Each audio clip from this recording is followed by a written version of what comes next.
retomando as nossas palestras, convido Conrado Broco Tramontini para falar sobre o tema Transformação Ágil para Instituições de Saúde. Conrado, formado em Ciências da Computação, pós-graduado com MBA em Arquitetura e Tecnologia da Informação, atualmente é o coordenador do Núcleo de Agilidade na Sociedade Beneficente de Senhora, Hospital Sírio-Libanês. Boa tarde, Conrado. Seja muito bem-vindo ao quarto workshop do projeto Lean nas Emergências. Muito obrigado por aceitar o convite e palestrar hoje aqui para nós. A palavra é toda sua.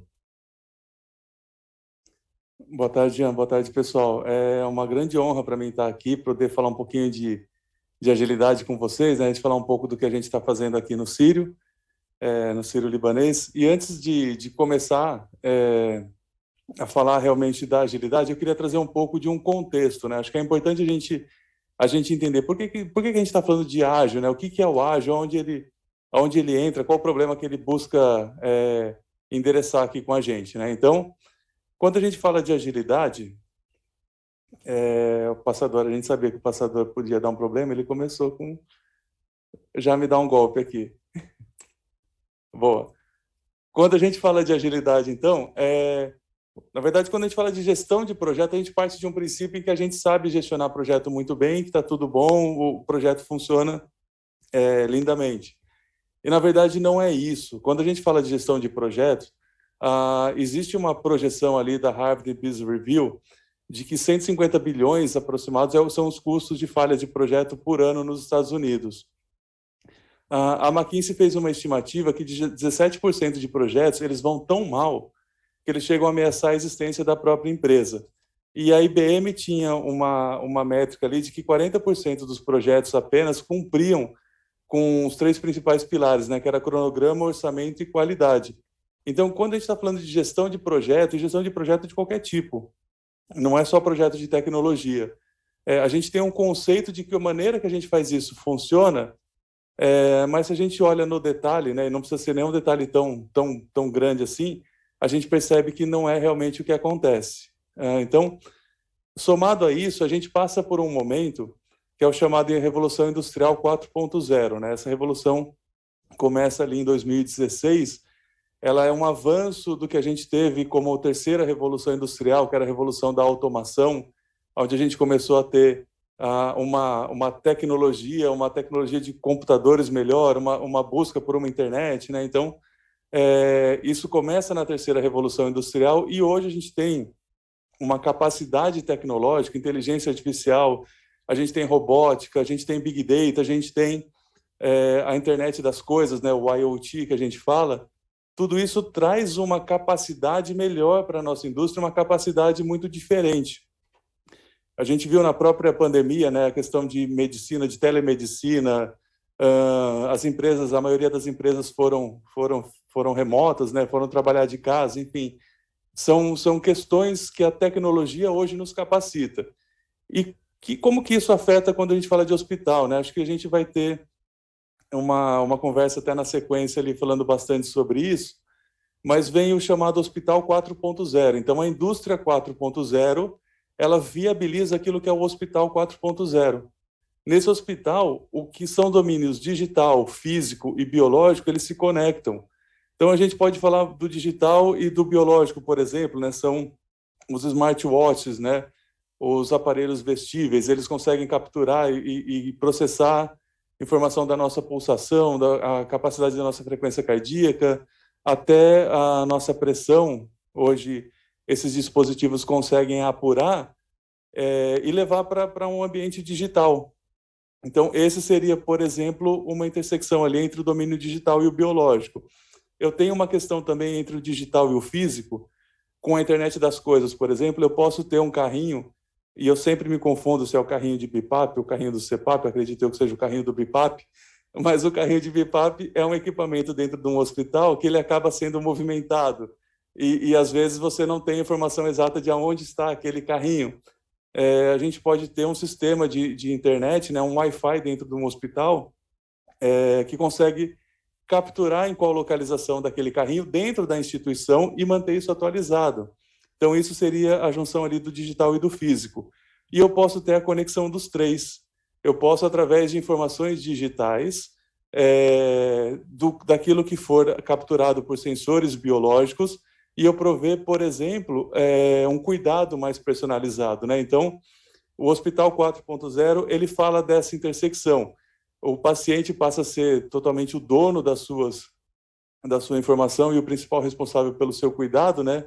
E aí ele traz até uma premissa de que o paciente deve receber o melhor e oportuno atendimento médico possível, sempre e em qualquer lugar que ele necessitar. Eu não preciso mais estar dentro de um hospital para que o meu médico, por exemplo, possa saber como está minha frequência cardíaca e até me prover um cuidado. E nem ele precisa estar dentro de um hospital para poder me fornecer esse cuidado ou ter acesso a algumas das minhas informações. Só de uma maneira bastante simples aqui, explicando um pouco do Hospital 4.0, e isso vem como uma provocação também para nós, né? A gente está falando de uma revolução industrial e ela não é presente para todo mundo, né? Acho que muitas instituições de saúde, inclusive no Brasil, né, a gente pode ter algumas que estão nesse momento do Hospital 4.0 e outras não estão, e a gente precisa lidar com isso. E como que eu preparo a minha equipe, a minha instituição para poder aproveitar isso? Como que eu posso fazer essa resposta a isso tudo? E uma das características é que esse Hospital 4.0, essa digitalização, ela vem com um custo relativamente mais baixo. Então, ela permite também que eu, como uma instituição com uma baixa margem de receita, por exemplo, consiga responder melhor a ela. Porém, eu preciso capacitar a minha equipe e me preparar para isso. Tá? Aqui eu trouxe um pouquinho dos desperdícios do Lean. Não vou entrar neles em detalhe, porque, inclusive, não é bem a minha seara. A gente tem pessoas aqui mais capacitadas para falar sobre eles, mas quando a gente fala justamente desse Hospital 4.0, quando a gente fala de gestão de projeto e de agilidade, a nossa busca é a mesma, é reduzir esses desperdícios que o Lean levanta e mapeia para a gente, tá? Contextualizando um pouquinho mais sobre agilidade, normalmente a gente enxerga um cenário, ou a gente fala muito do modelo cascata ou da abordagem tradicional de projetos, que é aquela com fases muito longas, onde a gente tem pouca interação com o cliente.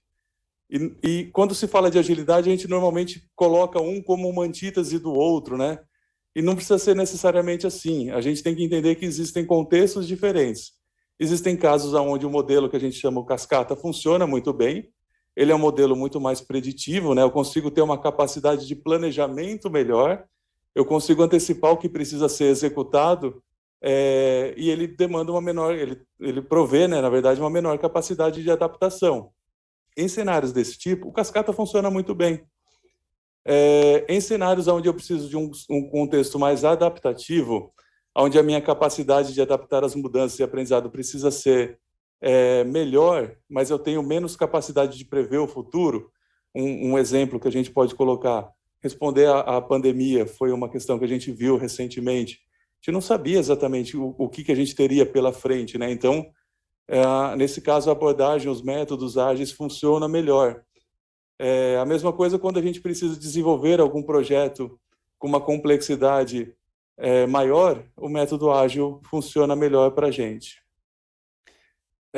Quando a gente fala de métodos ágeis, existe o Manifesto Ágil, que foi aquele que surgiu lá atrás, não tão no passado, mas surgiu para as empresas de desenvolvimento de software, e a gente tem usado o manifesto que é chamado Manifesto Ágil Moderno, que é uma versão que conseguiu conversar com contextos diferentes além do software, tá? Basicamente, ele tem 4 principais valores. O primeiro deles, tornar as pessoas sensacionais. O que significa tornar pessoas sensacionais, né? Eu estou falando em tornar o meu time, em capacitar o meu time para que ele seja o melhor possível. Eu estou falando em capacitar o meu cliente para que ele seja o melhor possível, ou o meu paciente para que ele tenha a melhor resposta possível, né? Então, se eu estou falando de desenvolver um produto, por exemplo, eu quero que o meu produto entregue o melhor valor para o meu cliente. Se eu estou falando da minha equipe, eu quero que eles tenham o melhor ambiente para trabalhar. Então, essa é a primeira premissa. Eu tenho uma segunda premissa, que é a entrega de valor a todo instante. Se eu estou buscando tornar alguém sensacional, eu preciso saber o que é valioso para aquela pessoa, e o valioso não é em valor financeiro, obviamente, é em valor de capacitação, efetivamente, de ganho que a gente obtém com esse produto. Então, eu preciso fazer essas entregas com frequência e rápido. Eu não posso esperar, vou usar a pandemia de novo como um exemplo, né, com muito cuidado para não entrar num terreno que não é o meu, mas quando a gente fala de entregar valor, eu não podia esperar entender como que o vírus se transmite, como que eu tenho a questão das máscaras, ter tudo preparado, esperar a vacina chegar para aí eu falar com a população. Eu preciso falar a cada instante. Se entendeu-se que a máscara é uma ferramenta válida, vamos falar com o pessoal, use máscara. Se entendeu que o distanciamento social no primeiro momento é válido, distanciamento social, se chegou a vacina, enfim, entrega de valor a todo instante, tá? Eu não espero acumular todo o valor possível para fazer essa entrega. Falando de um projeto, eu vou ter algumas validações que a gente vai fazendo com o cliente, né? Eu vou entregando pequenos blocos e validando com o meu cliente. Faça da segurança um pré-requisito. Falando, por exemplo, de um produto como um iPhone, né? um celular, se eu estou desenvolvendo um produto como um celular e o meu cliente não se sente seguro com as informações que ele tem ali, ele não vai consumir o meu produto. Se o paciente não se sente seguro com o cuidado que eu ofereço no meu hospital, ele não vai vir no meu hospital. Se o meu time não se sente seguro em trabalhar aqui, se o meu time não se sente seguro em trazer propostas e trazer soluções, ou até fazer perguntas, inclusive, o meu time não vai fazer. E aí eu tenho aquele desperdício do valor, do capital intelectual ali. O meu time precisa se sentir seguro para trabalhar aqui. E o último valor, o experimente e aprenda rápido, que é a visão realmente da gente fazer experimentações. E quando a gente fala isso para a área da saúde, existe um cuidado muito grande, né? Se a gente falar de erro na área da saúde, rapidamente a gente associa ao erro médico. Eu não estou falando aqui desse tipo de erro, mas o erro em um ambiente que eu possa ter esse controle, né? Então, se eu estou propondo um produto, se eu vou fazer uma simulação, por exemplo, de um ambiente hospitalar, eu faço isso num ambiente controlado, onde o erro seja possível e pouco danoso, obtenho aprendizado sobre aquilo e aí eu consigo desenvolver o que é valor efetivamente para o meu cliente. Bacana? Seguindo mais um pouquinho, então, quando a gente fala de abordagem ágil, né, a gente tem dois conceitos principais, né, que é o comportamento ágil, e normalmente quando a gente fala de agilidade, as pessoas olham primeiro para cá e falam, eu quero implementar um método como o Scrum, eu quero implementar um Kanban, eu quero implementar um Lean. Isso é muito importante e valioso, mas nada disso aqui funciona se eu não tiver uma mentalidade ágil ou uma mentalidade Lean, né? Isso é muito importante. A gente precisa permitir para o nosso time atuar dessa maneira, né? Atuar com esse conceito de trazer efetivamente o cliente para o centro, para que a gente possa fazer construções significativas. Então, a gente entende aqui que a gente tem três momentos, né? O momento da pesquisa ágil para a gente explorar o problema, e o ágil, que é um conceito, tá? Ele conversa muito intensamente com o Lean. Na verdade, ele vem, o que a gente chama de ágil, para um contexto, ele bebe muito do Lean. A gente tem um conceito que é o Lean Startup para construção, né? Para eu poder fazer o discovery do que a gente vai construir efetivamente. Então, eu idealizo que um problema do meu cliente eu idealizo que a solução para isso é uma, e se eu não faço realmente um trabalho importante aqui de entender isso, eu posso construir uma coisa que meu cliente não precisa. E, por fim, eu uso o ágil para fazer essa construção efetiva. E aí, falando um pouquinho do nosso momento aqui no Sírio-Libanês, né, a gente passou por umas etapas iniciais da agilidade. A gente começou pequeno, a gente começou com agilidade dentro da TI, com uma demanda que surgiu, e a gente entendeu que tinha uma importância em conectar diferentes áreas para aquele projeto. Só que, obviamente, a gente enfrentou resistência no primeiro momento, né? O gestor que estava a cargo disso na época, que era o Diego, ele conta muito que ele ficava na porta ali. A gente fez um workshop de uma Lean Inception, foi numa sala, inclusive, aqui ao lado, e ele conta que ele ficava na porta, as pessoas iam saindo e falavam, não, volta, isso é importante você participar. E aí as pessoas foram realmente entendendo melhor o que era aquela proposta de construção. Depois a gente inicia efetivamente com a construção de um produto, e aí a gente conseguiu ir apresentando para as pessoas efetivamente o valor que aquilo tinha, né? E conseguiu ir envolvendo as pessoas com realmente resultado. Acho que isso é muito importante também. Não adianta a gente ficar no discurso e a gente não conseguir materializar isso. Então, aqui eu trouxe algumas imagens. A primeira, à esquerda, é num primeiro momento quando a gente estava mais presencial, então os quadros estavam na parede, o post-it, os times estavam em uma fase muito embrionária. A gente começou primeiro apresentando o que era agilidade, apresentando o que era o conceito do Scrum. A gente tinha alinhado com a gestão de que nos primeiros momentos a gente não ia conseguir ter uma entrega de valor ainda tão efetiva, né? Então, foi importante a gente apaziguar isso. E aí os times conseguiram começar a demonstrar resultados. A gente levou, acho que a gente pode falar em dois meses e meio, a gente começou a conseguir realmente a construir melhores entregas. E aí, depois disso, a coisa começa a avançar. Aqui embaixo, já no momento remoto, porque foi por conta da pandemia, a gente tem o primeiro quadro de um plano, a gente chama de PI Planning, né? É um plano de incremento que vem de um momento de uma agilidade em escala. A gente tinha 5 times atuando no mesmo produto, e esse quadro do PI, ele é o momento em que os 5 times trazem a sua projeção de trabalho, e a gente começa a olhar a relação entre eles. Então, isso deu muita clareza para todo mundo de o quanto aquilo que eu estava querendo construir estava relacionado com todas as outras áreas. E aí a gente consegue embarcar todo mundo nesse plano. Então, a comunicação dessa visão foi muito efetiva. No terceiro momento aqui em cima, a gente tem um quadro também, no momento virtual, mas onde a gente faz a imersão. Ele é chamado de Lean Inception, é onde a gente faz a imersão no problema que a gente quer construir, e ele é um workshop totalmente colaborativo e envolvendo todas as áreas relacionadas com o problema, né? Não adianta, de novo, eu imaginar que eu sozinho vou conseguir construir essa solução. Então, a gente trouxe todo mundo conversou sobre o que era oportunidade, o que era dor, o que era realmente efetivo e o que não era. E aí, com isso, a gente consegue eliminar um monte de desperdício, porque eu paro de construir coisas que eu achava interessante, mas no fim não tem valor para quem está na operação. E por último aqui, essa imagem abaixo foi do momento em que a gente construiu o aplicativo para fazer a vacinação da Covid, né? A gente, usando os conceitos de Lean e de ágil, a gente construiu o aplicativo em 4 dias, junto com o time de saúde do colaborador, junto com as áreas.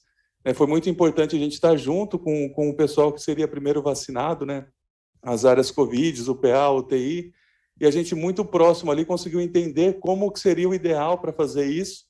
Então foi um marco muito significativo para a gente também.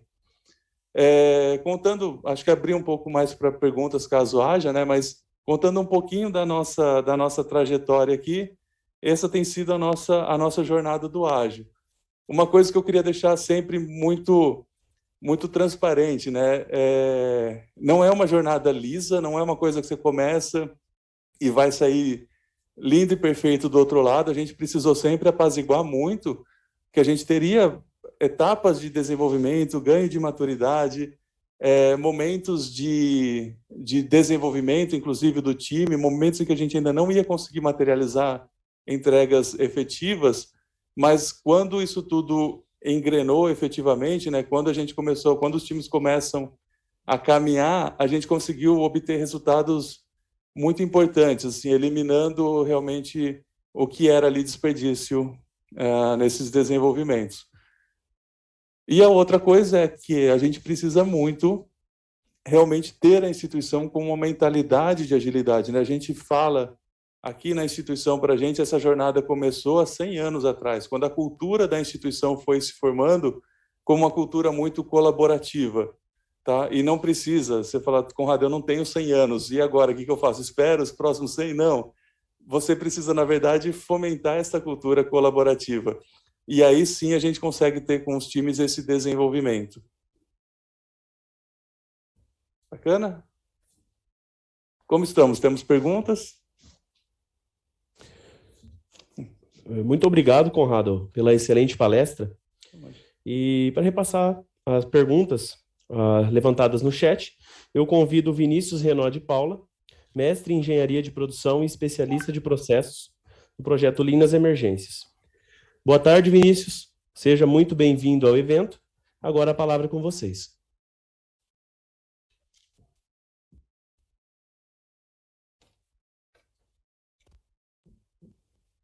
Boa tarde, Jean, boa tarde, Conrado.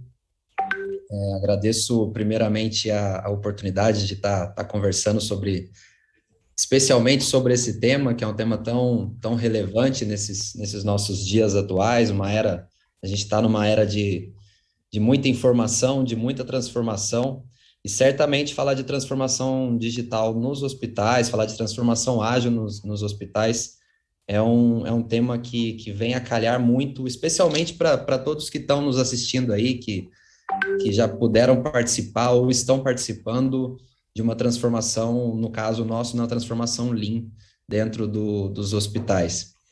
E gostaria de iniciar falando um pouco, só relembrando uma frase do professor Razível, logo no começo do nosso workshop hoje, que assim como o Lean não é uma simples, não são apenas ferramentas, a transformação ágil, ela também não são somente ferramentas, e talvez quando a gente vem a falar de digital, de ágil, a gente já pensa inicialmente em tecnologia, e a tecnologia são justamente as ferramentas que a gente utiliza, a gente tem um comportamento todo para ser abordado antes de iniciar.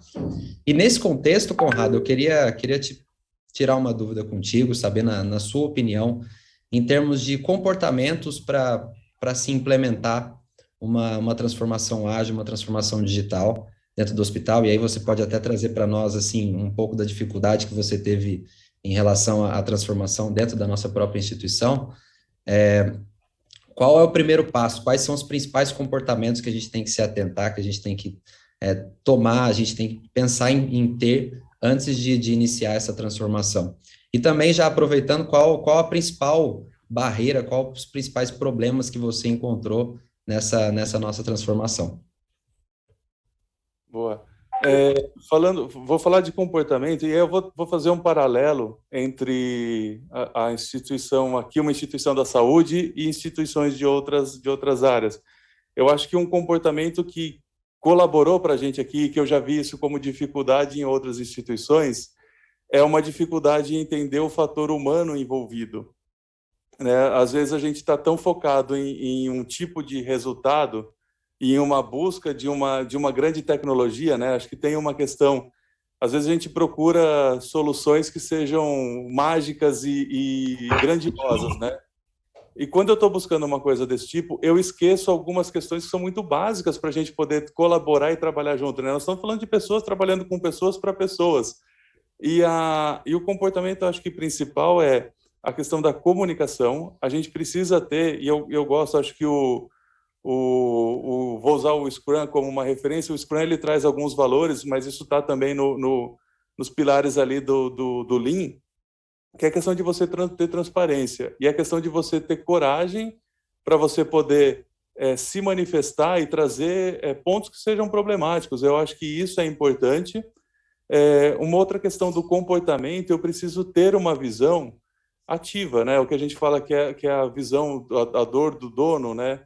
Eu preciso ter um envolvimento com aquilo que a gente está realizando e atuar para fazer isso de uma maneira correta. E eu acho que o outro comportamento que tem sido um pouco mais difícil aqui para a gente conseguir tratar dele, mas difícil por uma questão um pouco mais cultural, mas a gente já tem vencido essa etapa também, é a questão da experimentação, né? E aí eu posso falar com um pouco mais de tranquilidade, porque eu tô na área de produtos digitais, então a experimentação para a gente é mais tranquilo, mas a gente tem tido isso, a gente tem conseguido falar de agilidade, né? A falar dessa abordagem que é agilidade, e eu sempre vou falar da agilidade do Lean como uma coisa conectada, mas a gente tem conseguido fazer projetos desse tipo com a parte do centro cirúrgico, Com a parte da farmácia, a gente tem olhado para a parte de qualidade e segurança do paciente, tem tido atuações de agilidade nesses times. Então, eu consigo ter também experimentação nessas áreas. Acho que esses comportamentos são importantes. Falando dos desafios, são desafios que a gente vai encontrar em qualquer momento, né? A gente vai encontrar resistência. E aí eu quero pontuar muito bem, acho que a gente precisa entender, às vezes a gente fala da resistência como se fosse uma característica nunca nossa, né? Sempre dos outros, e uma característica ruim. Mas o que é efetivamente uma resistência e como que eu lido com essa resistência, né? É muito claro, se eu chegar, por exemplo, para um gestor de uma área, que ele vem atuando com essa área há 10 anos, por exemplo, e vem tendo um sucesso interessante na área, e eu chegar agora e falar, não, agora nós vamos ser ágeis, esse cara vai falar, por quê? Não vou, estou funcionando muito bem assim, por que eu vou mudar? E aí eu posso taxar ele como resistente, inclusive. Mas, cara, eu não dei insumo nenhum para essa pessoa, eu nem entendi o que essa pessoa está fazendo lá e já estou querendo propor uma mudança. E aí eu sou resistente em propor que a pessoa, inclusive, é resistente. Eu acho que as dificuldades que a gente tem encontrado, e aqui, acho que ainda bem, ela tem caminhado muito bem, é essa questão de contextualizar. A gente vai lidar com algumas dessas resistências, né? E, de novo, não é um local inóspito e nem exclusivo do outro, mas a gente vai lidar com essa resistência. E aí a comunicação funciona muito bem. Acho que essa tem sido, acho que, a nossa maior dor, porque de resto eu esperava, quando eu vim para o Sírio-Libanês, né, eu vinha da área de tecnologia,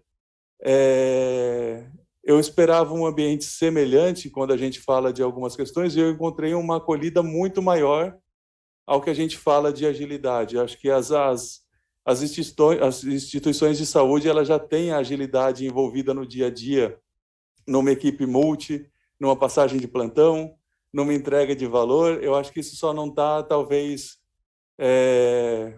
colocado ali num formato em que a gente consiga olhar para ele e, inclusive, passar isso para as outras áreas da instituição. Acho que é isso. Conrado, tem algumas perguntas aqui, essencialmente, nessa recepção, digamos assim, né, das tratativas com as equipes dentro do trabalho do Sírio, como que foi a recepção, essencialmente, da equipe médica frente a essa mudança? E também hoje no Hospital Sírio-Libanês, em qual fase você considera que a gente se encontra dentro da transformação digital, da nossa transformação cultural, na verdade? Bom, a recepção do médico foi uma coisa que me preocupou bastante até a gente começar a ter contato com o médico, né? A gente escuta bastante que o médico o médico é arrogante, ou o médico ele é um pouco egocêntrico e tal. E na verdade, acho que posso dizer que eu não vi isso em momento algum. Pelo contrário, acho que o médico, o que eu tenho visto, e de diferentes gerações, inclusive, a gente pode falar isso, a gente tem tido muito, muito apoio, eu não vou nem dizer, acho que talvez apoio não é nem a palavra correta, muito envolvimento mesmo. Acho que quem apoia o médico é a gente, né? Não é o médico que apoia a gente, não são as unidades de negócio que estão apoiando a gente, eles estão com a ação e a gente apoia eles, mas a recepção tem sido muito boa mesmo, assim, me surpreendeu muito. A gente tem tido oportunidade de trabalhar com diferentes segmentos, diferentes médicos, e sempre todos eles receberam muito bem essa coisa da agilidade. Foi fácil falar disso, acho que isso me chamou a atenção. Parece que é mais difícil eu falar com um executivo de outros segmentos do que com um médico, porque para eles todo esse fator humano já está presente. Eles entendem do que é a pessoa, do que é um comportamento humano, né? Então, apoiou muito, assim, foi realmente bastante interessante e trouxe para a gente muita alegria em ter os médicos envolvidos de diferentes linhas, de diferentes gerações. Enfim, eu fiquei bastante feliz, bastante satisfeito mesmo. Esperava uma resistência diferente e, graças a Deus, isso não aconteceu. E a outra pergunta era do momento que a gente está aqui na instituição, né, nessa transformação. Hoje a gente tem agilidade, né? A gente tem como um processo bem formado para iniciar um projeto novo, a gente tem um processo bem formado para fazer uma busca. Então, quando alguma área encontra um problema ali que ele entende que é mais complexo, a gente já tem hoje tanto um fluxo de trabalho ali melhor esclarecido, todo mundo já tem isso mais assimilado, então a gente consegue fazer isso com tranquilidade. A gente já fala com agilidade para um público bastante amplo e tem sido mais fácil. Então, a qualquer momento que a gente fala de squad, a gente fala de tribo, a gente fala de scrum, a gente fala de time ágil, isso está bem apaziguado. Acho que as pessoas já estão melhores assimiladas com o vocabulário. Tem áreas que a gente ainda nunca conversou, então esse é um ponto que a gente precisa romper, né? Mas a gente tem conseguido fazer uma comunicação com a instituição, especialmente porque a gente teve um projeto que permeou muitas áreas, então as várias diferentes unidades ali se envolveram com aquele projeto, então, eles acabaram vivenciando aquilo. Acho que esse cuidado, como a gente começou pequeno e começou por impacto, né? A gente sempre fala isso, a gente foi demonstrando o que é agilidade por impacto, então as áreas foram sendo impactadas por um resultado positivo e foi compreendendo. Agora, quanto à transformação digital, eu acho que a gente está num momento bastante também significativo, mas a gente está numa fase ainda mais inicial. Acho que a gente tem uma maturidade já do que a gente precisa fazer, a gente já tem uma clareza das oportunidades e a gente já tem uma estrutura para responder a isso. E a estrutura, quando eu falo, não é que eu estou trazendo inovação para dentro de uma área, né? Eu estou trazendo a inovação para a instituição. Isso é um conceito que vai permear a instituição. Mas eu preciso ter uma área que vai falar disso com todo mundo. Acho que a gente está nesse momento agora. Tem uma pergunta aqui, Conrado. Minha instituição deseja implementar essa metodologia a fim de agregar mais valor para os pacientes e para o negócio. Quais seriam as suas indicações? Quais seriam os primeiros passos para essa instituição? Que hoje, vamos dizer, uma instituição hoje que não tem nada do conceito de ágil. Se a instituição já tem uma visão do Lean, eu acho que a gente já tem um grande ganho, tá? Se ela já conhece da visão do Lean, já conhece do Lean, acho que a coisa agora é entender aonde a agilidade se encontra e caminhar. Agora eu vou voltar para uma instituição que hoje não tem nem o Lean e nem a agilidade, talvez. Para mim, o primeiro passo seria efetivamente a gente preparar a gestão para entender. Existe um processo, vou até apoiar minha resposta, vou simplificar ela, mas existe um processo que ele é proposto pelo John Kotter, que ele fala dos 8 passos da mudança. Então, ele fala, o primeiro passo é você entender a real necessidade, né? Você trazer a sua urgência. E aí ele vai avançando, em comunicar essa urgência, informar uma equipe que fale dessa urgência e que discuta essa transformação. Enfim, eu não vou lembrar os 8 passos agora de cabeça, mas eu diria assim, quem quer começar, comece a entender assim, por que eu preciso mudar? Por que eu preciso, ou nem necessariamente mudar, mas por que eu preciso me adaptar? Eu acho que esse é o primeiro passo. Comunica a sua instituição sobre qual é essa necessidade, qual é essa urgência, tá? E eu acho que foi por isso, inclusive, que eu trouxe os primeiros slides ali. Por que a gente precisa se adaptar ou por que a gente precisa continuar num fluxo de melhoria, né? Porque o ambiente não para. Porque a gente tem hoje, eu falei da quarta revolução industrial, do Hospital 4.0, a gente tem uma concorrência muito forte, a gente tem outros players surgindo no mercado, e até pode não ser nem por isso, eu tenho uma necessidade de atender melhor o meu público. A gente olhando para os hospitais do SUS, talvez a gente pense até assim, cara, eu não estou nem preocupado com health tech, eu não estou preocupado com nada disso, eu estou preocupado em otimizar o meu fluxo, eu estou preocupado em melhorar a qualidade da minha saúde, e hoje a gente tem ferramentas que permitem a gente fazer isso. Então, eu acho que esse pode ser o primeiro passo. Vamos comunicar à instituição do que é efetivamente a nossa visão de urgência, e depois criar um grupo consolidado para falar disso e começar a fazer isso acontecer num fórum pequeno, estar apaziguado em que num primeiro momento não vai dar certo, no primeiro momento vai ter resistência, no primeiro momento o time vai ter uma formação ainda quebrada, enfim, a gente passa por vários problemas, tá? eu quero reforçar isso aqui de novo, assim, não é liso, não é uma coisa que acontece fácil, não é isso. A gente não está aqui para... Se fosse fácil, eu já estava aqui, não precisava nem da gente tomar uma ação sobre isso. Tá? Mas eu diria, olha para o John Kotter, olha para o 8 Passos da Mudança, acho que ali ajuda bastante. É aquilo, né? Um passinho de cada vez. Nós costumamos falar sempre para os hospitais que, né, a mudança de cultura, ela não é uma corrida de 100 metros, ela é uma maratona. Um passinho de cada vez para não ir atropelando. E aí a equipe vai evoluindo, né? Por si só, a cada nova entrega, cada novo passo, a gente vai vendo essa evolução. Estão chegando várias perguntas aqui, tá, Conrado? Eu vou te passando todas. Tem uma aqui da... Boa tarde. A literatura sugere que os projetos ágeis sejam executados em ambientes colaborativos para melhor desenvolvimento das atividades. Gostaria de saber se a equipe teve restrições desses ambientes colaborativos, dada a pandemia, e se sim, como tem superado essas dificuldades? Boa. Quando a pandemia chegou, a gente precisou adaptar uma instituição que nunca tinha trabalhado em home office.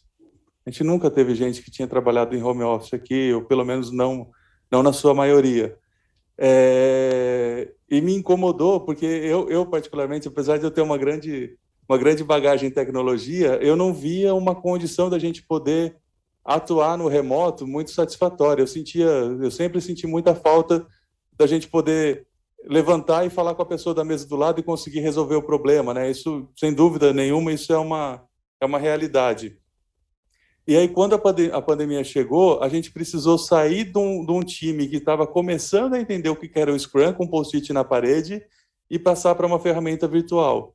Então, a gente melhorou e a gente pensou, cara, por que a gente fala da cerimônia da Daily, por exemplo? Né? A Daily é uma cerimônia onde o time conversa entre si para justamente entender como que está o trabalho em andamento. Né? Então, como que eu posso fazer isso no ambiente remoto? E a minha sugestão foi, pessoal, se vocês precisarem, façam 2 dailies. Faça uma daily de manhã e faça uma daily à tarde. Especialmente porque a gente vai estar todo mundo remoto falando via Teams, né? Vamos acompanhar e entender aonde a comunicação pode estar sofrendo com algum gargalo e a gente vai resolvendo. E aí teve alguns times que entenderam que 2 dailies foi muito significativo e adotou isso por algum tempo. Teve outros times que caminhou bem com uma daily apenas. A comunicação, de novo, né, me espantou que a comunicação funcionou muito bem, mesmo no virtual, mas a questão colaborativa sempre sofreu. Acho que a gente sofreu com um gargalo, especialmente no começo, e a gente procurou formas de quebrar isso. Uma coisa que a gente não conseguiu endereçar aqui, a gente não conseguiu resolver, foi a questão do café, né? Você parar com um colega no café, você consegue discutir problemas. No começo a gente fez alguns cafés virtuais, a gente fez alguns happy hours virtuais, mas a gente nunca conseguiu engrenar isso muito bem. Mas os times conseguiram se adaptar entre eles, né, e conseguiu responder. Então, dentro dos times a colaboração fluiu muito bem. Entre times a gente tem alguma dificuldade ainda e a gente foi tentando formas de melhorar isso.